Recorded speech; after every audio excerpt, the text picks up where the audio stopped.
संचार एवं सूचना प्रौद्योगिकी मंत्रालय।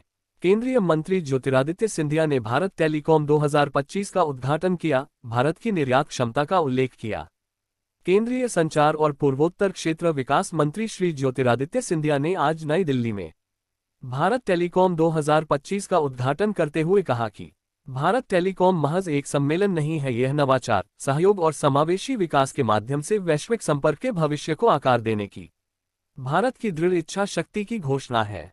उन्होंने कहा कि जब विचार, नवाचार और इच्छा शक्ति एक साथ मिलकर सामंजस्य बिठाते हैं तो वे कोलाहल नहीं बल्कि एक मधुर तालमेल बनाते हैं, और भारत टेलीकॉम वैश्विक सहयोग और अवसर का वह मजबूत आधार है। दूरसंचार उपकरण एवं सेवा निर्यात संवर्धन परिषद TEPC द्वारा दूरसंचार विभाग DOT के सहयोग से आयोजित भारत टेलीकॉम 2025 भारत के दूरसंचार विनिर्माण, सेवाओं और निर्यात के लिए वैश्विक केंद्र बनने के दृष्टिकोण में महत्वपूर्ण भूमिका निभाता है। इस कार्यक्रम के उद्घाटन समारोह में केंद्रीय संचार राज्य मंत्री डॉक्टर पेम्मासानी चंद्रशेखर भी उपस्थित थे। इस अवसर पर उद्योग जगत प्रमुख, विदेशी प्रतिनिधि और दूरसंचार मूल्य श्रृंखला के नवोन्मेषक भी उपस्थित थे। भारत टेलीकॉम 2025 के इस 2 दिवसीय कार्यक्रम में हितधारकों के लिए एक संवादात्मक मंच प्रदान करने के साथ साथ एक विशेष अंतर्राष्ट्रीय व्यापार प्रदर्शनी भी प्रदर्शित की गई है। अपने उद्घाटन संबोधन में केंद्रीय संचार और पूर्वोत्तर क्षेत्र विकास मंत्री श्री ज्योतिरादित्य सिंधिया ने प्रगतिशील सुधारों और उत्पादन से जुड़े प्रोत्साहनों द्वारा समर्थित दूरसंचार निर्यातक और नवाचार के केंद्र के रूप में भारत की बढ़ती भूमिका का उल्लेख किया। उन्होंने कहा कि हम केवल गांवों को ही नहीं जोड़ रहे हैं, अपितु हम भविष्य को भी जोड़ रहे हैं। हम जो भी टावर लगाते हैं, जो भी बाइट भेजते हैं, वह 1.4 बिलियन लोगों को अवसर के करीब लाता है। उन्होंने कहा कि यह प्रधानमंत्री नरेंद्र मोदी का साहसिक दृष्टिकोण और दृढ़ संकल्प है, जिसने भारत को एक डिजिटल अनुयायी से वैश्विक डिजिटल प्रमुख के रूप में परिवर्तित कर दिया है, आकांक्षाओं को बुनियादी ढांचे में और नीति को प्रगति में बदल दिया है। श्री ज्योतिरादित्य सिंधिया ने कहा कि केवल 22 महीनों में हमने अपने 99% गांवों को 5G से जोड़ दिया और अपनी 82% आबादी को नेटवर्क पर ला दिया है। 4,70,000 टावर लगाए हैं और यह विकास नहीं बल्कि एक दूरसंचार क्रांति है। उन्होंने बताया कि हमने पूरे भारत में जो डिजिटल हाईवे बनाया है वह केवल संचार के संदर्भ में नहीं है, यह एक ऐसा मजबूत बुनियादी ढांचा है जो 1.4 बिलियन नागरिकों को स्वास्थ्य सेवा, शिक्षा, शासन और आर्थिक अवसर तक पहुंच प्रदान करके सशक्त बनाता है। श्री ज्योतिरादित्य सिंधिया ने वैश्विक डिजिटल महाशक्ति के रूप में भारत के असाधारण उदय पर बल देते हुए इसका श्रेय प्रधानमंत्री नरेंद्र मोदी के दूरदर्शी नेतृत्व को दिया। उन्होंने बताया कि भारत ने न केवल 4G और 5G जैसे क्षेत्रों में दुनिया के साथ कदमताल की है, बल्कि अब वह इस क्षेत्र में अग्रणी भूमिका निभा रहा है, जिसमें व्यापक सुधार और तकनीकी नवाचार देश की प्रगति को आकार दे रहे हैं। श्री सिंधिया ने एक परिवर्तनकारी शक्ति के रूप में भारत के दूरसंचार क्षेत्र की भूमिका को रेखांकित करते हुए 1990 के दशक में महंगे, सीमित मोबाइल एक्सेस से लेकर अब दुनिया का दूसरा सबसे बड़ा दूरसंचार बाजार और सबसे सस्ता डेटा प्रदाता बनने तक के देश के विकास की जानकारी भी दी। इस सत्र में अपने संबोधन में संचार राज्य मंत्री डॉक्टर पेम्मासानी चंद्रशेखर ने कहा कि किसी राष्ट्र की यात्रा में ऐसे क्षण आते हैं जब वह न केवल वैश्विक वार्तालापों में भाग लेता है बल्कि उनका मार्ग भी निर्धारित करता है। आज भारत न केवल एक बाजार या उपभोक्ता के रूप में बल्कि विश्वस्तरीय दूरसंचार समाधानों के निर्माता, साझेदार और विश्वसनीय प्रदाता के रूप में भी तैयार है। राष्ट्र का परिदृश्य ऐतिहासिक रूप से भारत के लिए निर्मित से भारत द्वारा निर्मित में बदल चुका है।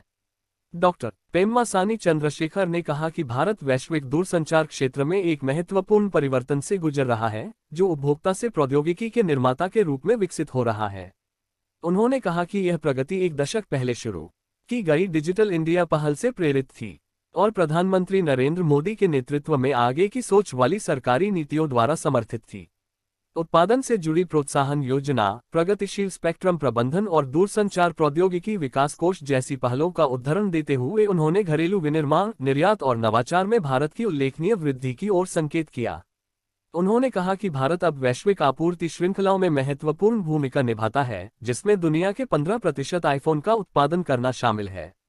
उन्होंने डिजिटल संप्रभुता को मजबूत करने के लिए 6G नेतृत्व, सैटेलाइट ब्रॉडबैंड विस्तार और क्वांटम संचार नेटवर्क पर देश के भविष्य के ध्यान को केंद्रित करने पर जोर दिया।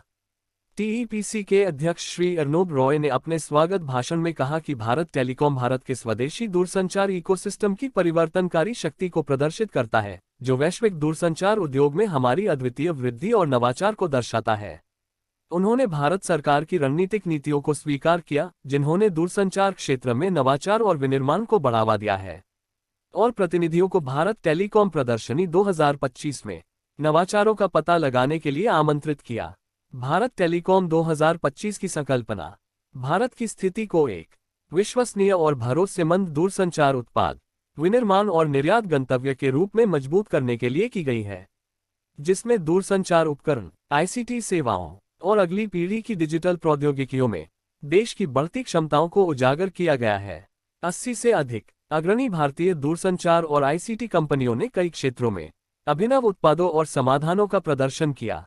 इस कार्यक्रम में 35 से अधिक देशों के 130 से अधिक विदेशी प्रतिनिधियों ने उत्साहपूर्वक अंतर्राष्ट्रीय भागीदारी की, जिसमें सरकारी निकायों, निजी उद्यमों आदि का प्रतिनिधित्व किया गया।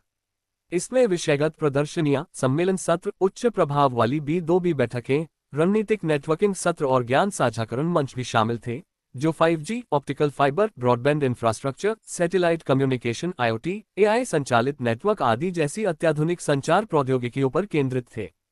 TEPC के बारे में भारत सरकार की विदेश व्यापार नीति के अंतर्गत 2009 में स्थापित दूरसंचार उपकरण और सेवा निर्यात संवर्धन परिषद TEPC दूरसंचार उपकरणों और सेवाओं के निर्यात को बढ़ावा देने और सुविधा प्रदान करने में महत्वपूर्ण भूमिका निभाती है।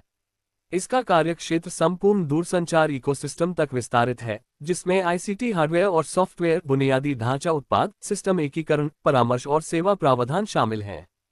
TEPC उपकरण निर्माताओं, सिस्टम इंटीग्रेटर्स, सेवा प्रदाताओं और दूरसंचार क्षेत्र में काम करने वाली अन्य संस्थाओं जैसे विविध हितधारकों के लिए एक प्रमुख मंच के रूप में कार्य करता है।